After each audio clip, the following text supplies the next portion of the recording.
educated by the Montfort Brothers of St. Gabriel. And I must add that today India can be proud of the fact that in St. Louis Institute, Adayar, we have the only postgraduate college for the hearing impaired. And one of the decisions in the recent provincial chapter, there is a body, that policy making body that meets once in 3 years under the leadership of the provincial. There was a proposal to have a university for the hearing impaired.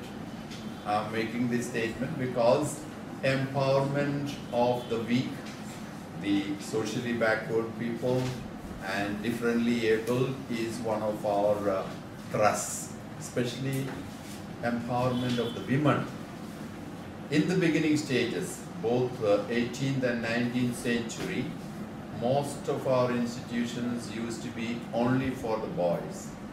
Today, as a policy, most of the schools, colleges and university, we have only one university, Assumption University in Bangkok, with the strength of 20,000 students coming from 47 different countries. Everywhere we are, as a policy, introducing co-education because we are fighting for gender equality, we are fighting for the elimination of poverty, we are trusting on education for justice, peace and forgiveness, because we believe that education is the best means for transformation. The Kothari Commission said the destiny of a nation is being shaped in her classrooms. Kothari Commission also said human resource development alone can transform the society from underdevelopment to development, stagnation to growth, poverty to comfort. That is our commitment. You might wonder how we, a small number like 1,200 or 600 plus here, are able to undertake such a great mission. Our collaborators are our greatest asset. I always tell my brothers and the others, human beings are the greatest resource that we have. So what we do is to inspire, motivate our teachers to commit themselves to the cause of education, because the teachers become the architects, the engineers, the builders of tomorrow. That's why Kothari Commission said the destiny of a nation is being shaped in her classrooms. For example, in Hyderabad, we have a technical school where we have introduced education for the hearing impaired. And the beauty is their classmates have learned the sign language. All their teachers have learned the sign language in order to integrate with them, in order to be able to communicate with them.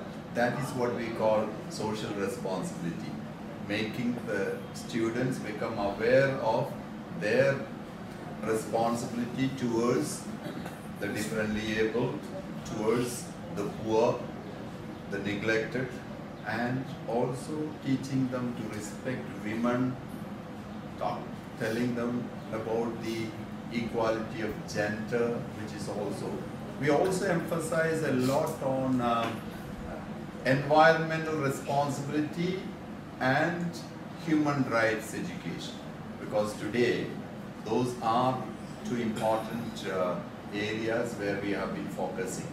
As I said a short while ago, one of our efforts has been to bring about the needed changes in our curriculum so that it suits the changing needs of the society. Our objective is to train our boys and girls to be physically fit. That's why we offer a lot of sports and games. Intellectually rounded, emotionally mature, and then spiritually oriented, socially responsible. And I have believed that school is the best training ground for this. That is the best training ground where we can teach the social skills of getting along with others, sharing with others, caring for others, loving others. Because you will agree with me that today, when our students go into the job market, it's not only the certificates or degrees that count, their interpersonal relationship skills, communication skills. That's why all big companies will tell you that only 20% of weightage is being given for the hard skills, namely certificates, diplomas, degrees.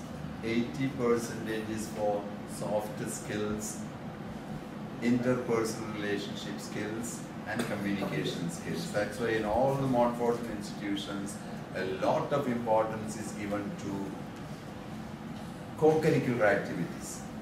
Not only to help them develop their talents, God-given talents, but also more importantly, teaching them relationship, social skills. Because tomorrow, their success will depend upon their ability to get along with others, their ability to work as a team. That's another important aspect of education. And India, I must add that the contribution of the brothers in India is very significant because they work not only in our institutions in India. We have several brothers who have gone as missionaries to Fiji and Tonga in South Pacific. We have brothers in Madagascar. We have brothers in the Philippines. We have brothers in Mauritius. We have Indian brothers in Papua New Guinea. We have Indian brothers in Tanzania and Kenya. Brazil we have. Then we have also in Peru. Why I am making a mention of this is, in the olden days it was the foreigners who used to come to India as missionaries to improve the educational and health, social and health services. But today we feel that it is the time for the Indians to share this knowledge and services. That's one thing that the Indian brothers should be proud of, their contribution towards mission overseas. Now, one of the reasons why we have technical schools in a number of places, including Papua New Guinea, Fiji, Tonga, and India, several places, is to empower the socially backward, economically backward, so that even if they are not able to pursue higher education, with the knowledge and skills they acquire in a technical school, they can get a good job and make a decent living. That is one way of empowering the weaker sections, technical schools. I'm proud of the commitment of the Montfort Brothers of St. Gabriel in India in the cause of education, because you can see there is a lot of enthusiasm, energy exhibited by the brothers in their educational institutions.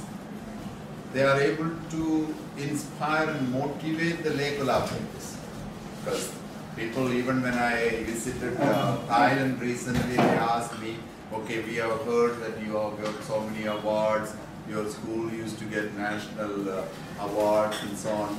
I said, it's not I who achieved all these things, it is the teachers, because the teachers are the key elements of change in an education institution. I, as a Superior General, can write the circular to the brothers of the whole world. Brother, as provincial, he can inspire the brothers of this sector. But finally, who are the ones who will implement these goals and ideals? It is the teachers.